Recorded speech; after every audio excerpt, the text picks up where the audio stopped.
নতুন করে হুমকি ভারত পাকিস্তান ম্যাচ ঘিরে এবার আহমেদাবাদ স্টেডিয়াম উড়িয়ে দেওয়ার পাশাপাশি দেশটির প্রধানমন্ত্রী নরেন্দ্র মোদীকে দেওয়া হয়েছে প্রাণনাশের হুমকি।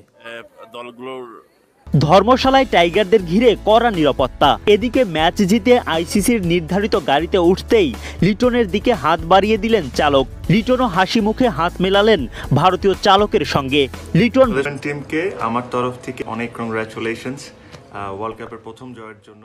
আসসালামু আলাইকুম সুপ্রিয় দর্শক বন্ধুরা, অবশেষে নানা আলোচনা সমালোচনার পর টাইগারদের বিশ্বকাপ মিশন শুরু হয়েছে। আর সেই মিশনে প্রথমে আফগানিস্তানকে উড়িয়ে দিয়ে শুভ সূচনা করেছে টাইগাররা। দর্শক বন্ধুরা, এবার টাইগারদেরকে নিয়ে মুখ খুলেছেন তামিম ইকবাল এবং টাইগারদের বিশ্বকাপ মিশন নিয়ে শুভ কামনা জানিয়েছেন বাংলাদেশের এই ওপেনার। দর্শক বন্ধুরা, অন্যদিকে এই সকল বিষয়গুলোকে পিছনে ফেলে এবার যে নতুন বিষয়গুলো নিয়ে আলোচনা এবং সমালোচনার জন্ম দিয়েছে সেই বিষয়গুলো হচ্ছে এবার ভারত বিশ্বকাপ নিয়ে যে দুঃসংবাদ পেয়েছে ভারত। দর্শক বন্ধুরা, এবার ভারত এবং পাকিস্তান ম্যাচের আগে যে আতঙ্কের সৃষ্টি হয়েছে সেই আতঙ্কটি হচ্ছে ভারত এবং পাকিস্তান ম্যাচের আগে স্টেডিয়াম উড়িয়ে দেওয়ার শঙ্কা জাগিয়েছে। এমন কিছু সন্ত্রাসীরা হুমকি দিয়েছে এবং সেই সাথে ভারতের প্রেসিডেন্ট নরেন্দ্র মোদীকে প্রাণে মেরার হুমকি দিয়েছে। দর্শক বন্ধুরা, অন্যদিকে বাংলাদেশের ম্যাচ শেষ হওয়ার পর বাংলাদেশের ক্রিকেটারদেরকে কড়া নিরাপত্তায় টিম হোটেলে পৌঁছিয়েছে ভারতের আইনশৃঙ্খলা বাহিনী। তো দর্শক বন্ধুরা, চলুন তাহলে দেখে নিই কি হতে যাচ্ছে ভারত বিশ্বকাপে। অবশ্যই ধৈর্য সহকারে পুরো ভিডিওটি দেখবেন, তাহলে এই সকল বিষয়গুলো পরিপূর্ণ বুঝতে পারবেন। নতুন করে হুমকি ভারত পাকিস্তান ম্যাচ ঘিরে এবার আহমেদাবাদ স্টেডিয়াম উড়িয়ে দেওয়ার পাশাপাশি দেশটির প্রধানমন্ত্রী নরেন্দ্র মোদীকে দেওয়া হয়েছে প্রাণনাশের হুমকি। মুম্বাই পুলিশকে পাঠানো মেইলে হুমকিদাতারা অবশ্য শর্ত জুড়ে দিয়েছে। এদিকে বিশ্বকাপের কারণে স্বস্তির খবর পাচ্ছে ভারত। বিশ্ব আসর উপলক্ষে দেশটির অর্থনীতিতে যোগ হতে পারে প্রায় 26,000 কোটি রুপি। আর ভারতীয় বংশোদ্ভূত নিউজিল্যান্ড ক্রিকেটার রাচিন রবীন্দ্রর নাম নিয়ে চলছে দেশটিতে বিশ্লেষণ। বিশ্বকাপের স্বাভাবিক নিরাপত্তা নিয়ে ব্যস্ততার শেষ নেই ভারতের বিভিন্ন নিরাপত্তা বাহিনীর। এর মাঝে ইউরোপ থেকে আসা এক ইমেইলে বেড়েছে দুশ্চিন্তা। চিন্তার ভাঁজ আয়োজকদের কপালেও। মুম্বাই পুলিশের কাছে আসা মেইলে হুমকিটা শুধু আহমেদাবাদের স্টেডিয়ামকে নিয়ে নয়, দেশটির প্রধানমন্ত্রী নরেন্দ্র মোদীর ওপরও। ভারতীয় গণমাধ্যম বলছে 14 অক্টোবর ভারত পাকিস্তান লিগ পর্বের ম্যাচের দিন আহমেদাবাদে নরেন্দ্র মোদী স্টেডিয়াম উড়িয়ে দেওয়ার পাশাপাশি দেশটির প্রধানমন্ত্রীকে প্রাণনাশের হুমকি দেওয়া হয়েছে ওই মেইলে। শুধু তাই নয়, এরই মধ্যে নাকি একটি গ্রুপ এসব নিয়ে কাজও শুরু করেছে। তবে হুমকিটা শর্ত সাপেক্ষে। 500 কোটি রুপি আর জেলবন্দি গ্যাংস্টার লরেন্স বিষ্ণয়কে মুক্তি দিলে কিছুই হবে না, মেইলে জানিয়েছে হুমকিদাতারা। তবে বিশ্বকাপ কিংবা ভারত পাকিস্তান ম্যাচ নিয়ে হুমকি নতুন নয়। এসবের মধ্যে এখন পর্যন্ত কোনো অপ্রীতিকর ঘটনা ছাড়া আসর এগিয়ে চলেছে। তবে কোনো হুমকিকেই হালকাভাবে নিচ্ছে না দেশটির আইন শৃঙ্খলা বাহিনী। নিরাপত্তা ইস্যুতে কঠোর থেকে কঠোরতর অবস্থানে তারা।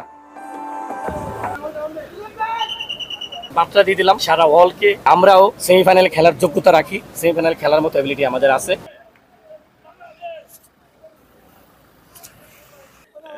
দলগুলোর ধর্মশালায় টাইগারদের ঘিরে কড়া নিরাপত্তা। এদিকে ম্যাচ জিতে আইসিসির নির্ধারিত গাড়িতে উঠতেই লিটনের দিকে হাত বাড়িয়ে দিলেন চালক। লিটনও হাসি মুখে হাত মেলালেন ভারতীয় চালকের সঙ্গে। লিটন ভক্ত ড্রাইভারের মুখেও তখন হাসির ফোয়ারা। তোমার কনকাই সিজন 2 কনকা, সবার জন্য আধুনিক প্রযুক্তি। এদিন ধর্মশালায় যেন বাংলাদেশি ক্রিকেটার এবং ভক্তদের মাঝে উৎসবের আমেজ। আফগানিস্তানের বিপক্ষে দারুণ এক জয়ে বিশ্বকাপ মিশন শুরু করলো সাকিব বাহিনী। তাই তো সাকিব, মিরাজ, শান্তদের এক নজর দেখতে টিম বাসগুলোর সামনে ভক্তদের এমন ভিড়। সাধারণত টাইগাররা একটা টিম বাসে সবাই একসাথে সফর করে থাকেন, কিন্তু এদিন অন্তত 5টা গাড়িতে বাংলাদেশ দলের খেলোয়াড়, কোচিং ও সাপোর্ট স্টাফের সদস্যরা টিম হোটেলের দিকে যাত্রা করলেন। ভারত বিশ্বকাপে কেন এমন ব্যতিক্রমী আয়োজন? টাইগাররা নিজেদের প্রথম ম্যাচ খেলেছে ধর্মশালায়। হিমাচল প্রদেশের এই শহরের রাস্তাগুলো সরু, আঁকাবাঁকা কঠিন পথ, বড় বাস নিয়ে চলাচল করা সম্ভব হয় না। তাই তো ছোট ছোট এতগুলো গাড়িতে করে স্টেডিয়াম থেকে টিম হোটেলের দিকে সাকিবদের যাত্রা।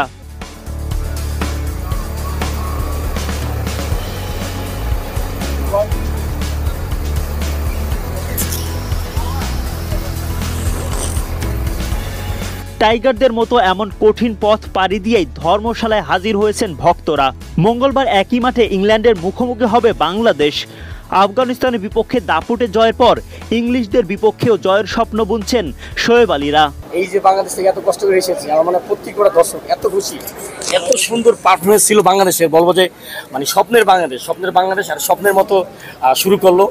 আর স্বপ্ন দেখতেই পারি, ফাইনাল সেমিফাইনাল অসাধারণ ছিল ভাই। কি বলবো, 156 রানে আফগানিস্তানকে অল আউট করে দিয়ে 3 উইকেট হারিয়ে বাংলাদেশ এত বড় জয় পাবে সহজে, সেটা সত্যি বলতে আমার কল্পনা ছিল না, কল্পনার বাইরে ছিল। কাগজে কলমে বাংলাদেশ অনেক ভালো টিম, কিন্তু আফগানিস্তান অনেক ভালো টিম, কিন্তু এত সহজ জয় পাবো মনে হয় এই জয়টা বাংলাদেশকে আগামী যে ইংল্যান্ডের সাথে ম্যাচ, সেটা বাংলাদেশের শক্তি সাহস অনেক বাড়িয়ে দিয়েছে। ইনশাল্লাহ আরও ভালো কিছু হবে সামনে। ওই যে বললাম, আজকে জিতে বাংলাদেশের শক্তি বেড়ে গেল। আর ইংল্যান্ড মনে হয় যে নতুন করে অনেক পরিকল্পনা, অনেক চিন্তা ভাবনা করবো যে আফগানিস্তানকে সহজে হারাই দিল বাংলাদেশ, তা মানে খুবই হাড্ডাহাড্ডি হবে।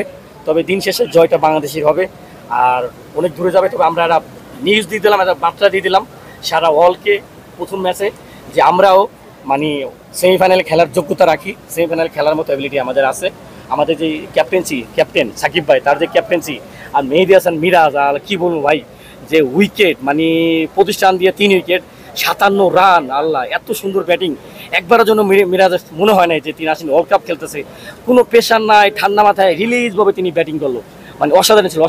যে ভাইরা। তো দর্শক বন্ধুরা, আপনারা হয়তো পুরো ভিডিওটি থেকে এবং এই সকল কথাবার্তাগুলো শুনে অবশ্যই বুঝতে পেরেছেন, অবশেষে নানা আলোচনা সমালোচনার পর বাংলাদেশের বিশ্বকাপ মিশনটি অত্যন্ত চমৎকারভাবে শুরু করেছে।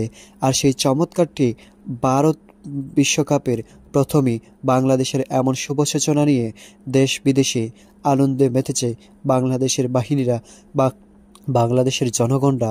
তো দর্শক বন্ধুরা, এবং সেই সাথে আপনারা এই সকল সংবাদগুলো শুনে আপনাদের কাছে কি মনে হচ্ছে? তাহলে কি ভারত বিশ্বকাপ নিয়ে শঙ্কায় পড়ে গিয়েছে ভারত? অন্যদিকে ভারত পাকিস্তান ম্যাচের আগে এমন দুঃসংবাদটি ক্রিকেট জগতের জন্য অত্যন্ত ভয়ঙ্কর, অত্যন্ত কষ্টদায়ক। তো দর্শক বন্ধুরা, আপনারা এই পুরো ভিডিওটি দেখে এবং এই সকল কথাবার্তাগুলো শুনে আপনাদের কাছে কি মনে হচ্ছে অবশ্যই কমেন্ট করে জানিয়ে দেবেন।